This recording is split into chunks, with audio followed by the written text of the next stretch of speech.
This is the Good Neighbor Podcast, the place where local businesses and neighbors come together. Here's your host, Scott Howell. Hello, good neighbors, and welcome to the Good Neighbor Podcast, brought to you by the Friends and Neighbors Group of the greater Chattanooga area, including Cleveland and Dalton, Georgia. My name is Scott Howell, and I'm your host. You know, a lot of people ask, what is the purpose of the Good Neighbor Podcast? What's the reason for this program? Well, it's to bring awareness to the residents of our communities regarding the locally owned and or operated businesses in the greater Chattanooga area. And of course, like I've already said, including everything from Cleveland down to Dalton, Georgia, and every little community in between.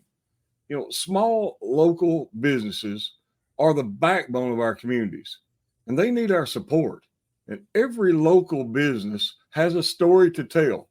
And at the Good Neighbor Podcast, we just help you shout it from the rooftops. Joining me today is our good neighbor, Becky English at Scout Realtor Group. Becky, thanks for being our special guest today on the podcast. Hi, Scott. Thank you so much for inviting me. It's our pleasure. Our pleasure. You know, I want to hear all about Scout Realtor Group. I'm not going to try to say that really fast.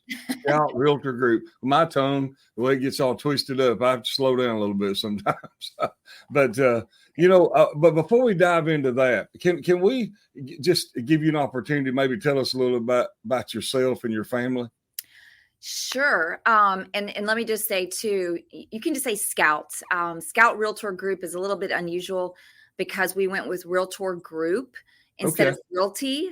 And we get called Scout Realty all the time. And I'll explain why there's a difference there later. But as far as me and my family, I mean, currently I am married. My husband, Derek, we've been married for, it'll be 16 years this year. And, he's also a Chattanooga native. I'm a Chattanooga native, actually grew up in Eastridge.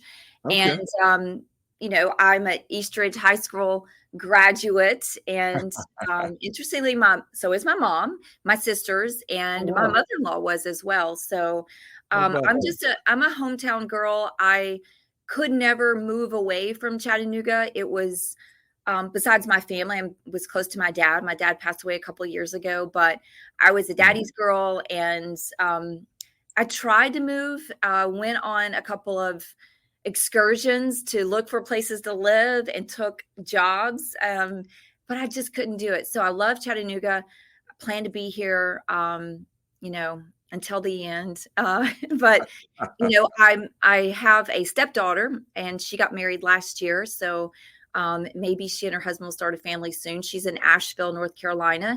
And I'm the middle child. I have two sisters, and my older sister is super busy. She's probably more famous than me as far as doing things in the community. And then the other thing I'll tell you is that my heart is with my almost 10-year-old boxer, Willa. We have a rescue boxer we've had now for 4 years, be 5 years at the end of October. But, she comes to work with me every day. Actually, today I took her to the kennel because I've got to go participate in a golf tournament. But that's kind of the story of my life. I guess, did I answer enough? Did I share enough? Yeah, that's great. Yeah. And I love that you're a boxer owner and lover, because I am too. Yep. That's all. My boxer's name's Clyde. Oh, that's a great name for a boxer. He's a rescue. I worked for a veterinarian many, many years ago. And when I arrived there to work, the conversation was about, what dogs do you have? And I didn't have a dog at the time. And everybody that worked there, I'm talking about every single person, said, I have a boxer. And I'm like, what's a boxer? So back then I went to the mall, Hamilton Place Mall, and I saw a boxer puppy in the kennel, and it was just adorable. And so I got a boxer puppy, and I have not owned any other dog since then, and quite a few of them. And I'll tell you, they are just the most amazing breed. They're just super dogs. So we're very happy, proud parents of a rescue boxer, but that means we're her support animals. So we can't leave her. She is with us all the time. If she's not at the kennel, she can't stay at home alone. She has to be with people. So high anxiety, high separation anxiety dogs. He does. Absolutely. Yeah.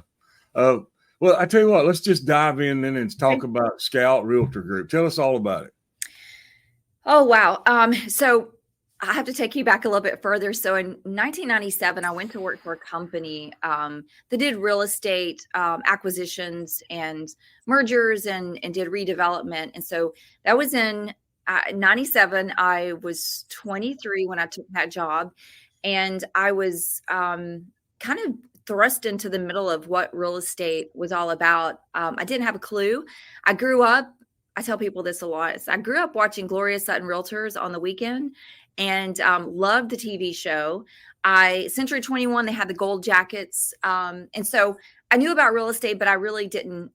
I always felt like real estate was for those other people out there. So this company I went to work for, I was able to travel and get a lot of education, go to conferences. And that kind of prepared me for when that company decided to kind of leave Chattanooga and shut down. I got my license in 2001 and talked to a couple of people around town and was told to go to work for the largest family-owned independent, well, it wasn't independent technically, company in Chattanooga at the time, which was Realty Center. And back then it was Better Homes and Gardens. Yeah. Better Homes and Gardens went away, but now it's come back too. But in 2001, when I went to work for that company, I loved it. I mean, I did, you don't know what you don't know, but there was so much change in the industry at that time. And I actually went into new homes division. So Realty Center had a new homes division. And I started working with builders and developers primarily and did that for a number of years. I ended up going to RE/MAX at a later time. And so I've been with the big franchises and, the big icons. And I would have to say that there's obviously they're great companies, but that independent, small boutique-ish type of firm was what I wanted for myself. And honestly, it's about culture to me. It's kind of like I woke up one day and was like, I spend the majority of my time at the office. So they're my other family. And I really want my other family to be, I want to be surrounded by people that I, love, trust. I feel like there's a great camaraderie, ethics and all the other stuff goes along with it. And more or less, it kind of turned into a stop working for someone else in their franchise or their brokerage and just kind of steer our own ship. And so I actually came up with the name Scout I thought my husband was going to start a business, construction business. And I'm like, oh, it'd be great if you called it Scout. He hated the name. He hated it. And I was like, okay, I'll just keep that name for later. And so it's like 2017. And it's I don't know how long your podcast is, and I can talk the horns off a billy goat, but just take your time. I really kind of got the wind in my sails or the wind beneath my wings, if you're a Bette Midler reference fan. When I met someone who I still work with today, because, real estate's a very, very busy business. It's all hours, it's 7 days a week, and it's just constant. Yeah. You can burn out really, really fast. And at the time I was looking for someone kind of like an assistant colleague. And I actually met someone, we hit it off. And in the year or so that she worked with me, I just thought with her beside me, I can just conquer the world. And so a lot of things took off that year. So 2017, 2018. And I just started to have this nagging, steer your own ship kind of feeling. So I started to think about what would it look like to open a brokerage that was based upon the principles and the values that I had and that I wanted to work amongst. And so I came up with the idea. I spent a lot of time researching. I watched a lot of YouTube videos. And by that, I mean conferences, recorded conferences where these real estate agents, and I'm talking about like the best of the best from all over the world, were on a panel. Yeah. And I just kind of started to figure out, hey, my idea is not so crazy. I think it can work. And I just wanted to have a platform where, and I know it sounds kind of cliche, that it wasn't so competitive. It was more collaborative. Yeah. I'll tell you a little anecdotal story, which kind of makes this make sense. When I worked for another company, and it was a big name, probably the largest in the world, when I would print something to our office printer, I would literally sprint from my office to the printer because I wanted to grab what I printed off the printer before someone picked it up and read it. Yes. It's kind of like a violation of confidentiality, but that's what you worried about. You really did worry about the people in your office who are going to undermine or in some way, hurt the confidentiality, or there was just a lack of discretion. It's like everybody was out to like be better. A lot of backstabbing, backbiting. Yeah. Exactly. And it didn't feel good. In my mind, everybody should do the right thing. And it's hard to understand why people don't do the right thing. But that stuck with me because I felt like I had to kind of defend or protect my business. And it was from even my colleagues, which I didn't like that feeling. Yeah. So I just felt like there has to be another way. And to be honest, I mean, I don't know how much you have dealt with the realtor world, but in real estate, you've either got an individual agent, just your one person, they work by themselves. They might have an assistant, but they basically work by themselves, or you have a team and you've got a team leader, and they've got buyer's agents, they've got listing agents, they've got assistants. And so it's individual or team. And when you're an individual agent, like I was for many, many years, you recognize, oh my gosh, I'm exhausted. How do I do all of these things? There's a lot of hats to wear, and you've got to be in 5 places at one time. And yet you need help, but you might not financially be able to hire someone as an assistant.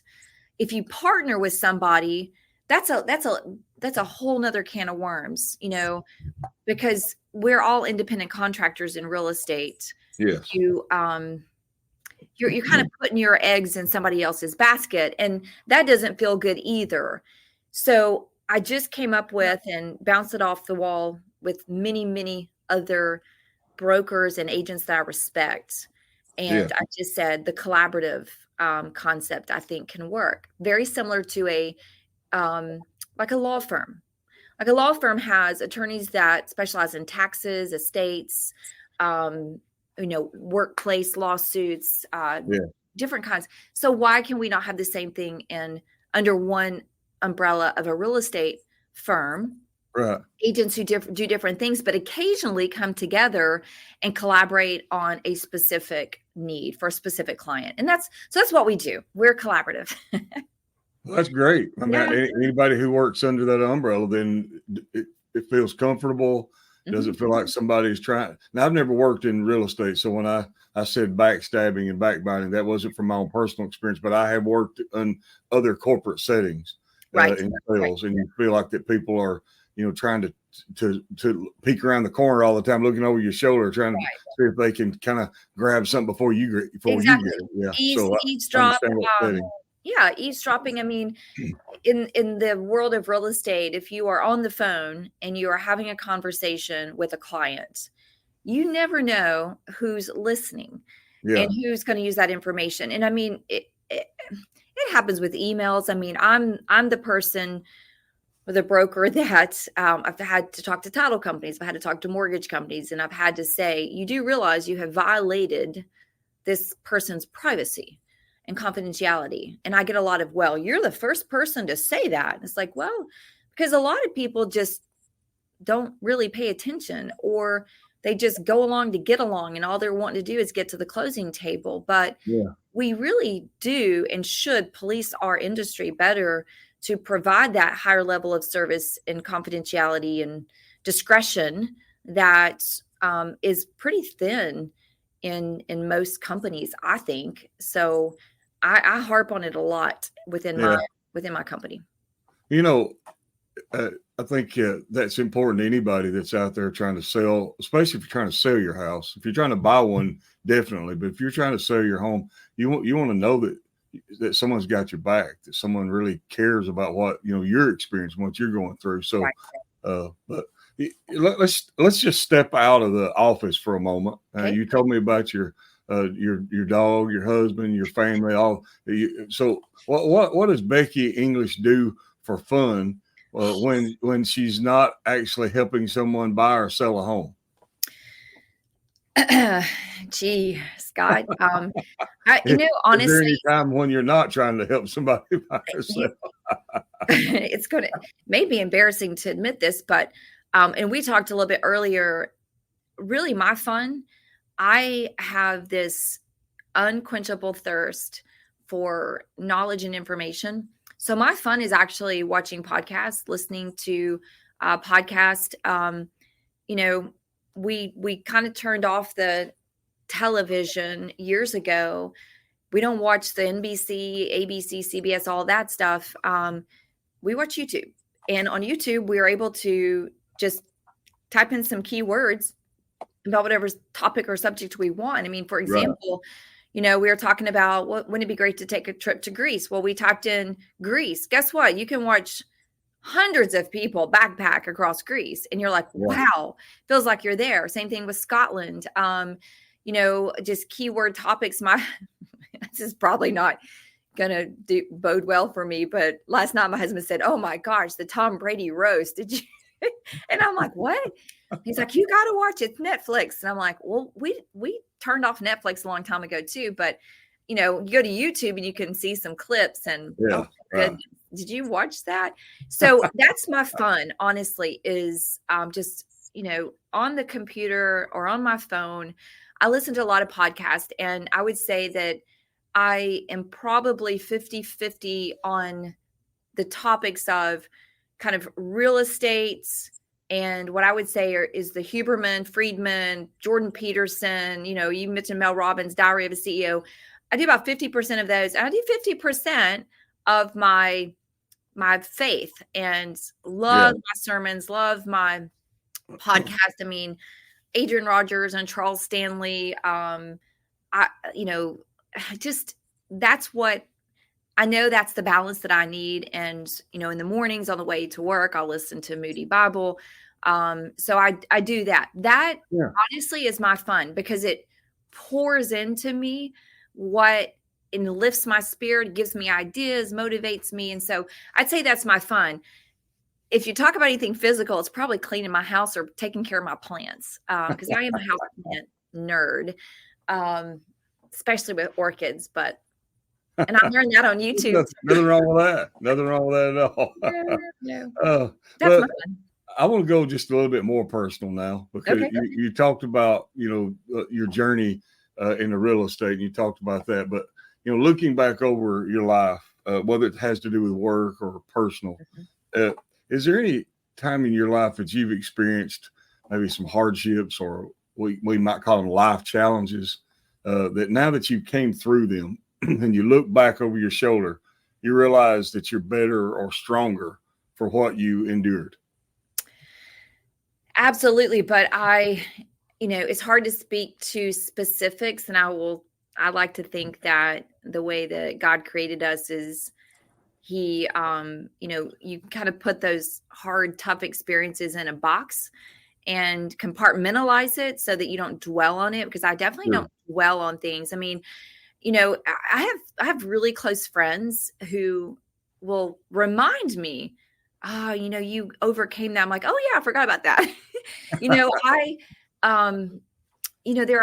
There's lots of hardships and challenges, but I mean, amen to them, because it does make you a better person. I think the thing I think about a lot, or I dwell on when I'm, driving down the road and listening to things, my mind will go off in ways of, I'm really grateful for that because it made me a more compassionate person. I can empathize better. I tend to, even when people deserve like somebody's really done you wrong, and makes excuses, and you just want to your human nature says I want to get them back. At the same time, my Christian nature says give grace, give grace. And I think that's I'm proud of that, because that's my nature, and I don't ever see anything as a negative. If it's an obstacle or a challenge that has been placed before me, I honestly feel like that was a blessing.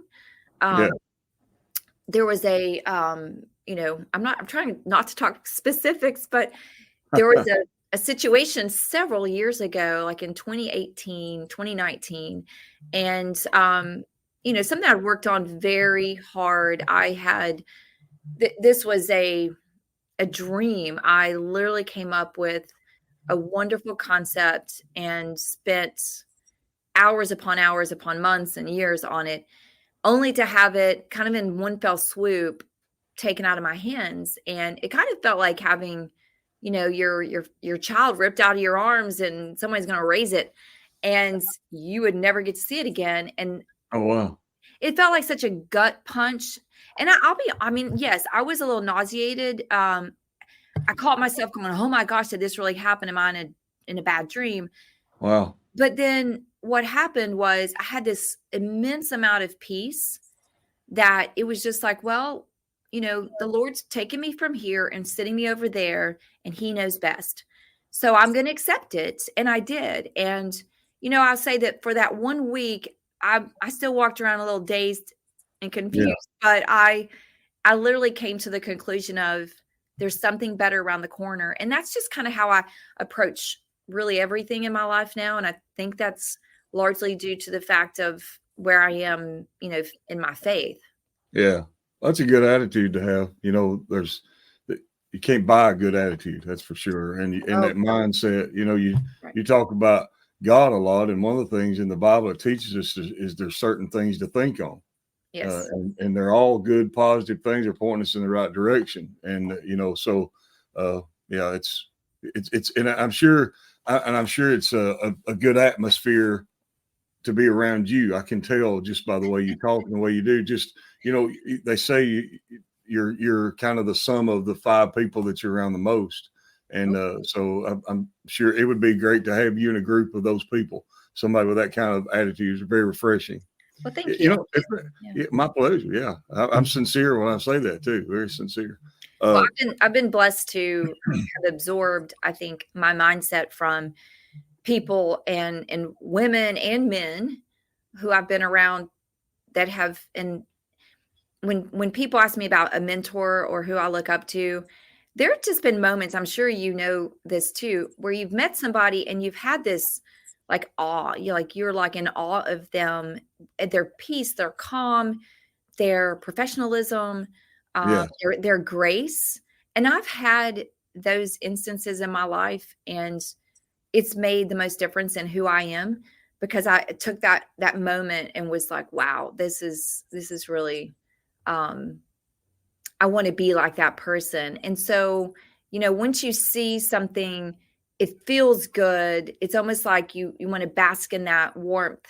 And there's just a couple of women I've been around that I'm like, the grace and then what I think the beauty that comes from that grace, and how they just make everyone feel so special and so, look you in the eye and talk directly to you. How are you?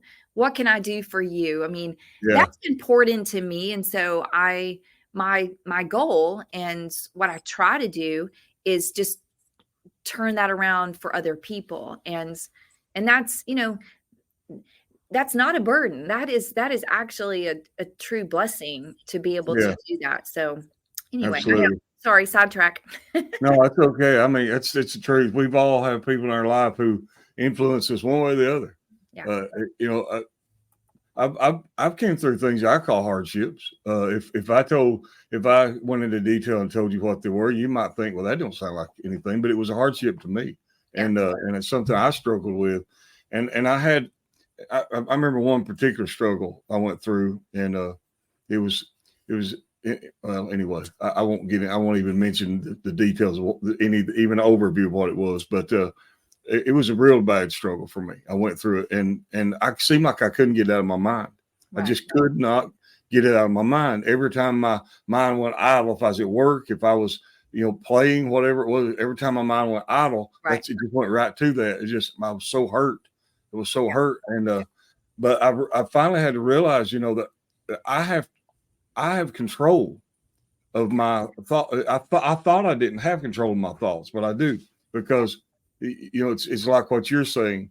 There's too many positive channels out there for me to log into, that to sit around and allow my mind to run on all this negativity. There's too many things that I can focus on. If it's a podcast, if it's a YouTube video, if it's whatever it is, there's too many positive channels for me to log into. And so that's what I began to focus on. Honestly, I didn't even know what podcast was up until just a few years ago, because I was like, I'd heard of it, but I never knew what it was. And I began to listen to some, and they began to, rebuke me for allowing myself to think on that negative track, and so I began to change. So what you're saying is very, very relatable, very relatable.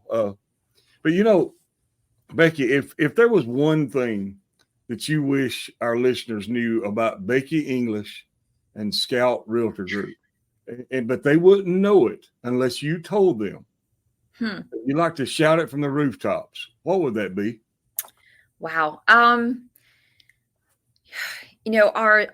daily business, the shingle that we have hanging out front says we do real estate, and there's all kinds of real estate, as you know, but in doing real estate, we do so much more. And I'll tell you that it really struck me yesterday. It goes back to Saturday. I was, getting my hair colored and, the phone rings, and I make it a point to answer my phone. So that's probably the number one thing that makes us different, or me especially, is that I answer my phone. I rarely turn it off, but I try to be accessible, because that's customer service. And if somebody's calling you, they need something. So I answer my phone on Saturday, even in the midst of doing, hair and whatnot. It was a woman from California, and she said, "Oh my gosh, thank you for answering the phone." And I kind of laughed, because I get that a lot. Actually, it's really sad. The bar is low in the world of customer service. I don't care what industry you're in; it's just low. And so we talked, and she said, "I'm very interested in this house. I've been in real estate or mortgage my whole life, so I just want to talk to you. I don't have to have my own representation. You're the listing agent." So I proceeded to give her the information she needed. I texted her, I emailed her, then again, called her yesterday morning, because we were supposed to talk on Monday, and I didn't get her, but I left her a message and sent her a text. And then she called me in between appointments, and again, I answered the phone, and she goes, "Oh, you answered the phone." So we talked, and she said, "I researched you." And I thought, "Oh, how'd you do that?" And she said, "You are," and she just proceeded to say some of the kindest things. And it was flattering, but I feel uncomfortable when people compliment me.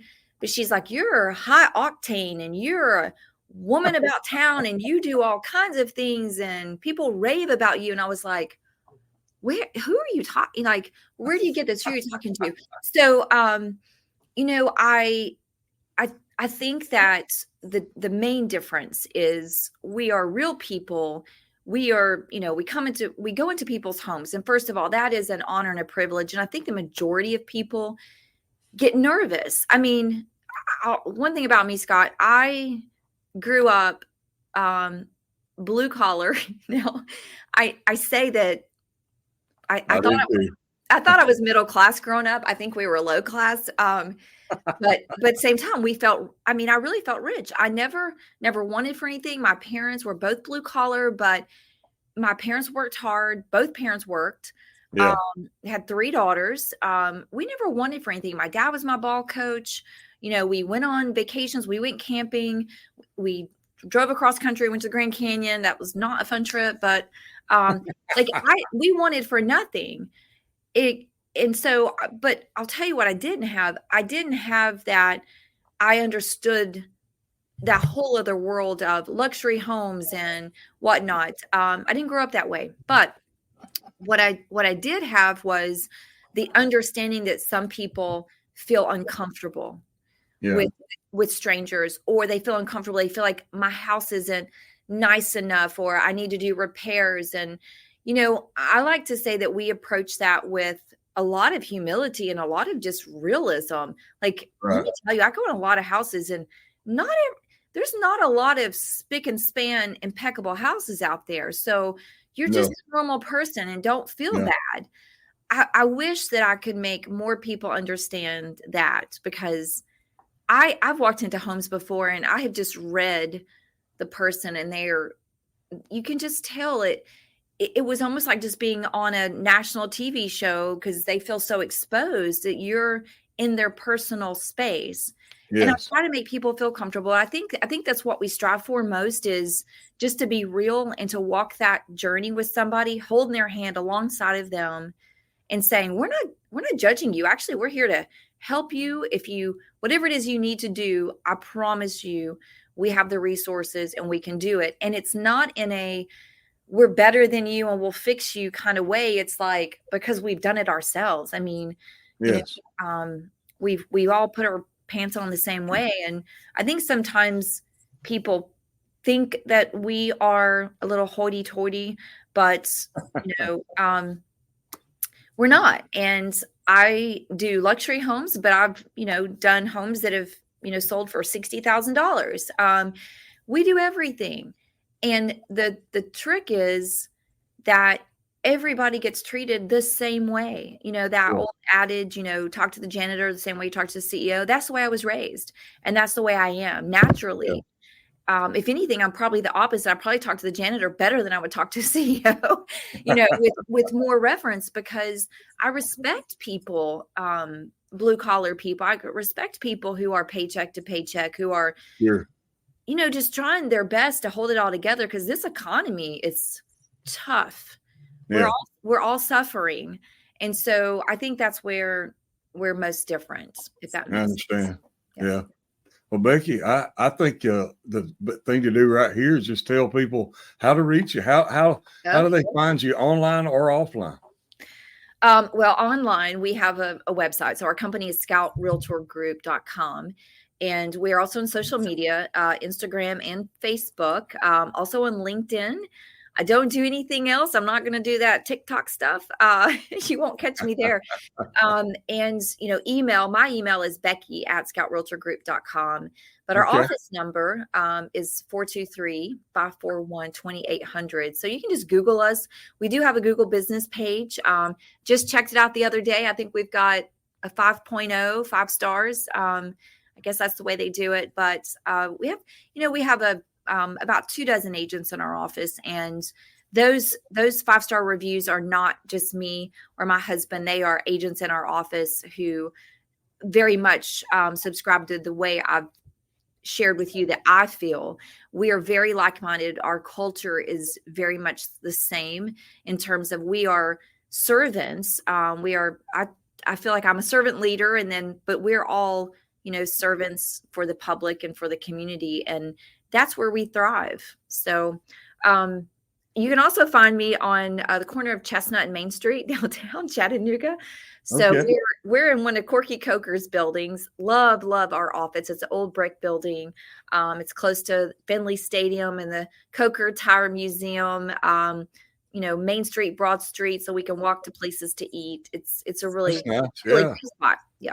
I love that location down there. I love downtown Chattanooga. Yeah. Me too. So, it's been great to meet you, Becky. Thanks so much for all the time and information you've given us. It's been a real joy and an education too. There's a lot of things been said today that if we'll listen and take it to heart, we can also learn even if we're not in real estate. So thank you for all your time. It's been a pleasure having you today. It's been a pleasure talking with you, and hopefully we'll talk again soon. Absolutely. Yeah. And all the good neighbors of the greater Chattanooga area, from Cleveland all the way down to Dalton, Georgia, and everywhere in between. After meeting Becky and learning more about the Scout Realtor Group, I know that she hopes that you'll take a moment to consider all that they have to offer there, and remember them when you need to you're wanting to buy that new home or sell your home, or whatever the service that they provide that you're in need of. And before ending this episode, I'd like to thank you all, the listeners, for taking time out of your busy day to visit with us at the Good Neighbor Podcast. Always remember to support the locally owned and or operated businesses in the greater Chattanooga area, from Cleveland all the way to Dalton and everywhere in between. I know I say that a lot, but I wish I could mention every little community. You're all important. Every little business and every community of the greater Chattanooga area is important. So let's do all we can to support them, to help them become even more well-known in our communities. This is Scott Howell with the Friends and Neighbors Group. Everyone go out and make this a remarkable day. Thank you for listening to the Good Neighbor Podcast.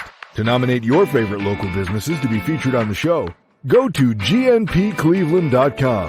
That's gnpcleveland.com, or call 423-380-1984.